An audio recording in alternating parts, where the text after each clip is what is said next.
आज हम नया पाठ पढ़ेंगे जिसका नाम है पार नज़र के। और इस पाठ के लेखक हैं श्री जयंत विष्णु नार्लीकर। इस पाठ को उन्होंने मराठी भाषा में लिखा है, जिसका अनुवाद हिंदी में किया है रेखा देशपांडे जी ने। नमस्कार बच्चों, आज हम नया पाठ पढ़ेंगे जिसका नाम है पार नज़र के। इस पाठ के लेखक हैं श्री जयंत विष्णु नार्लीकर।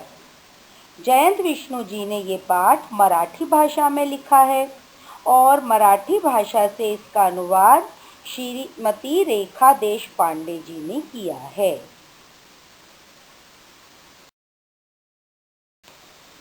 श्री जयंत विष्णु नार्लीकर जी का जन्म 19 जुलाई 1938 को हुआ था। यह एक प्रसिद्ध भारतीय भौतिकीय वैज्ञानिक हैं, जिन्होंने विज्ञान को लोकप्रिय बनाने के लिए अंग्रेजी, हिंदी और मराठी में अनेक पुस्तकें लिखी हैं। ये ब्रह्मांड के स्थिर अवस्था सिद्धांत के विशेषज्ञ हैं और फ्रेड हॉयल के साथ भौतिकी के हॉयल नार्लीकर सिद्धांत के प्रतिपादक हैं। इनके द्वारा रचित एक आत्मकथा चार नगरा तले माझे विश्व के लिए उन्हें सन 2014 में साहित्य अकादमी पुरस्कार से सम्मानित किया गया। बच्चों, नार्लीकर जी ने विज्ञान से संबंधित अकल्पित व कल्पित दोनों तरह की पुस्तकें लिखी हैं। यह सारी पुस्तकें अंग्रेजी, हिंदी, मराठी के साथ कई अन्य भाषाओं में हैं।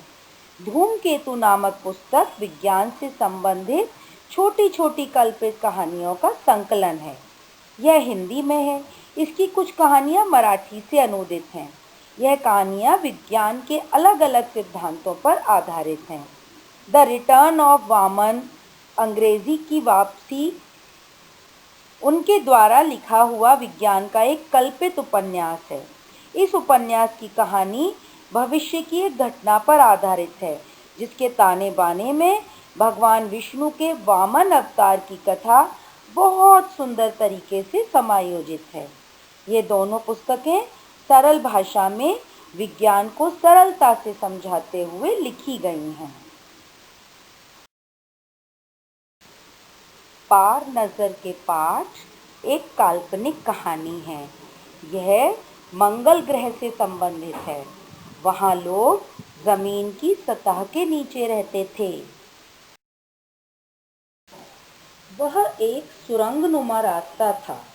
आम आदमी के लिए इस रास्ते से होते हुए जाने की मनाही थी, लेकिन छोटू ने एक दिन अपने पापा का सिक्योरिटी पास लिया और जा पहुंचा सुरंग में।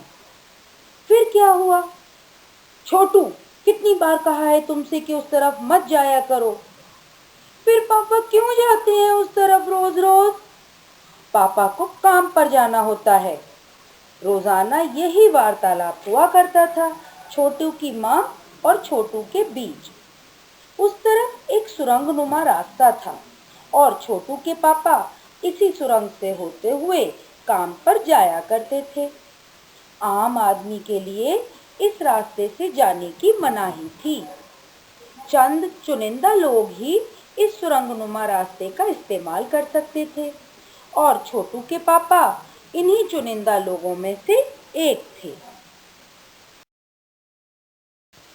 आज छुट्टी थी और छोटू के पापा घर ही पर आराम फरमा रहे थे। नजर बचाकर चोरी छुपे छोटू ने पापा का सिक्योरिटी पास हथिया ही लिया और चल दिया सुरंग की तरफ। वैसे तो उनकी पूरी कॉलोनी ही जमीन के नीचे बसी थी। यह जो सुरंगनुमा रास्ता था, अंदर दिए जल रहे थे और प्रवेश करने से पहले एक बंद दरवाजे का सामना करना पड़ता था। दरवाजे में एक खांचा बना हुआ था। छोटू ने खांचे में काट डाला, तुरंत दरवाजा खुल गया। छोटू ने सुरंग में प्रवेश किया। अंदर वाले खांचे में सिक्योरिटी पास आ पहुंचा था। उसे उठा लिया।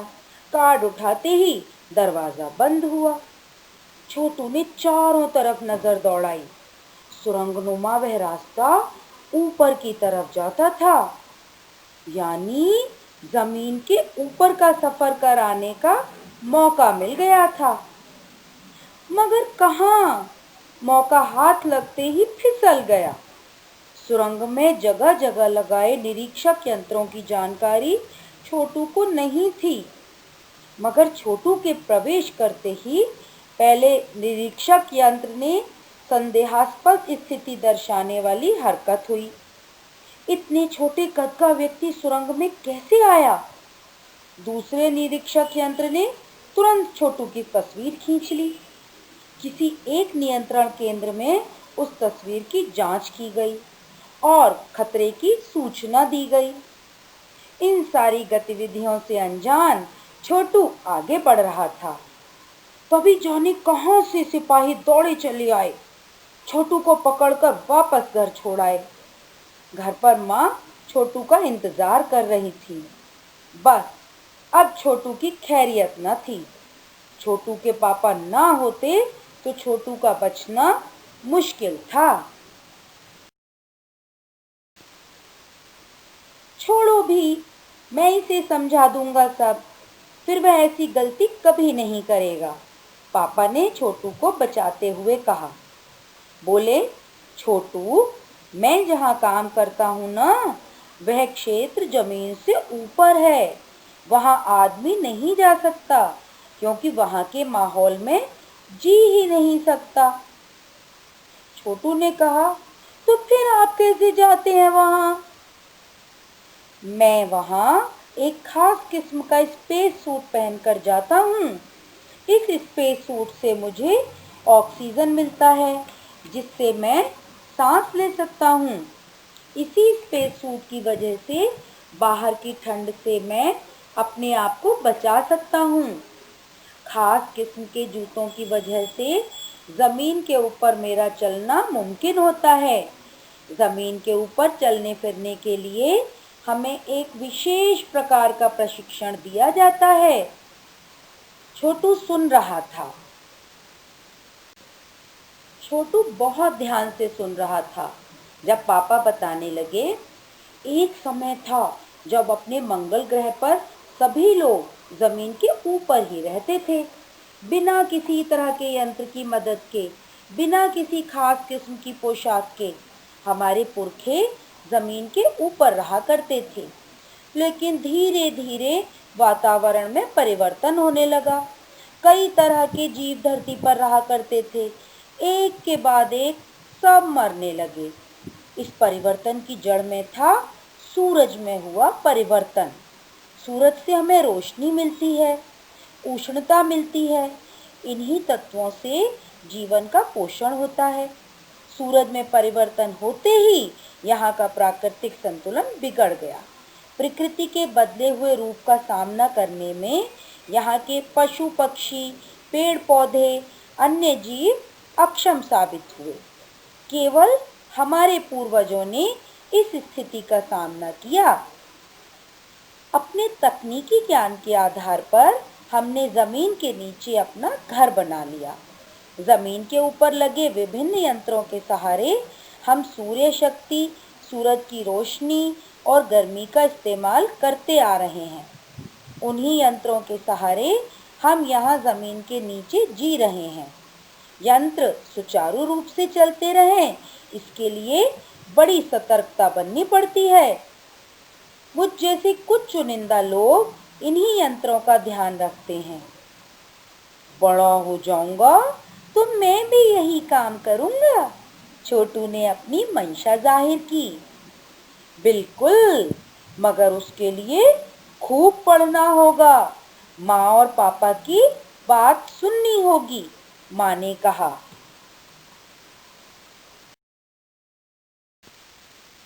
दूसरे दिन छोटू के पापा काम पर चले गए। देखा तो कंट्रोल रूम का वातावरण बदला बदला सा था। शिफ्ट खत्म कर घर जा रहे स्टाफ के प्रमुख ने टीवी स्क्रीन की तरफ इशारा किया। स्क्रीन पर एक बिंदु झलक रहा था। वह बताने लगा, यह कोई आसमान का तारा नहीं है, क्योंकि कंप्यूटर से पता चल रहा है कि यह अपनी जगह अड़ेग नहीं रहा है। पिछले कुछ घंटों के दौरान इसने अपनी जगह बदली है। कंप्यूटर के अनुसार यह हमारी धरती की तरफ बढ़ता चला आ रहा है। अंतरिक्ष यान तो नहीं है, छोटू के पापा ने अपना संदेह प्रकट किया। संदेह हमें भी है, आप अब इस पर बराबर ध्यान रखिएगा। छोटू के पापा सोच में डूब गए। क्या सचमुच अंतरिक्ष यान होगा? कहाँ से आ रहा होगा?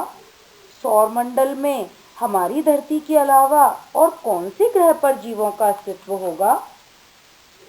कैसे हो सकता है? और अगर होगा भी तो क्या इतनी प्रगति कर चुका होगा कि अंतरिक्ष यान छोड़ सके? हाँ, वैसे तो हमारे पूर्वजों ने भी अंतरिक्ष यानों उपग्रहों का प्रयोग किया था, मगर अब हमारे लिए यह असंभव है। उसके लिए आवश्यक मात्रा में ऊर्जा तो हो।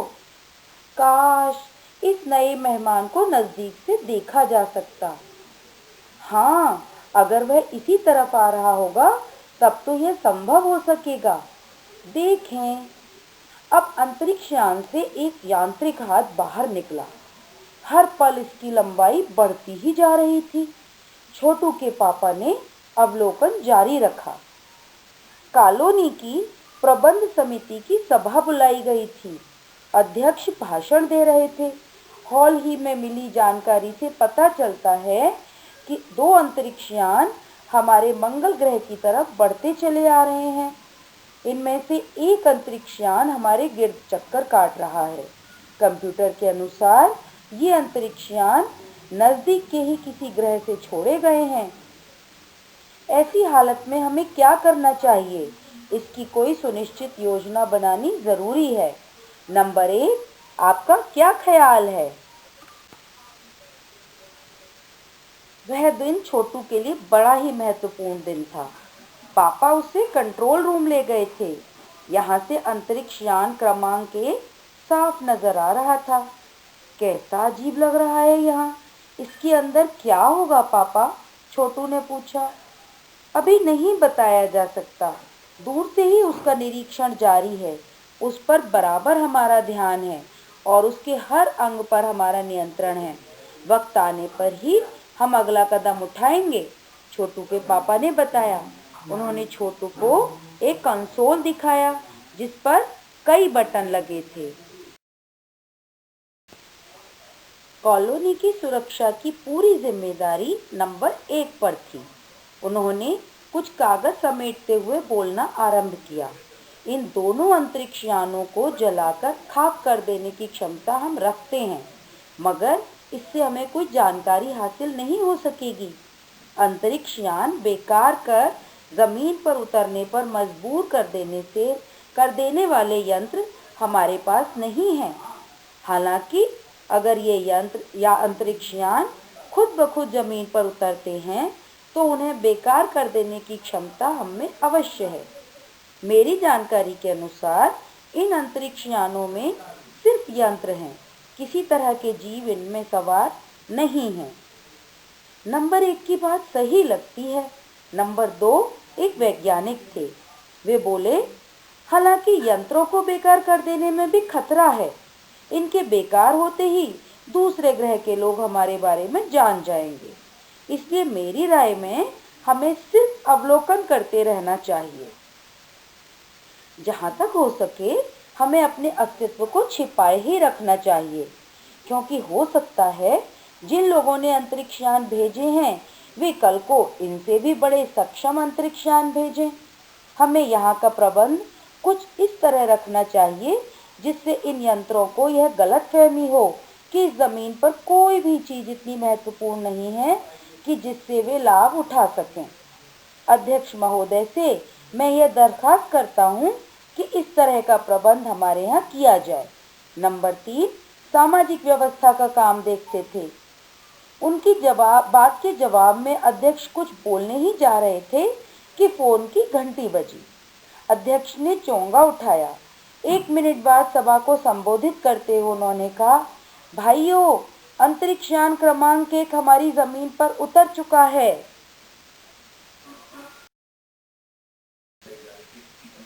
छोटू के पापा ने उसे एक कंसोल दिखाया जिस पर कई बटन थे।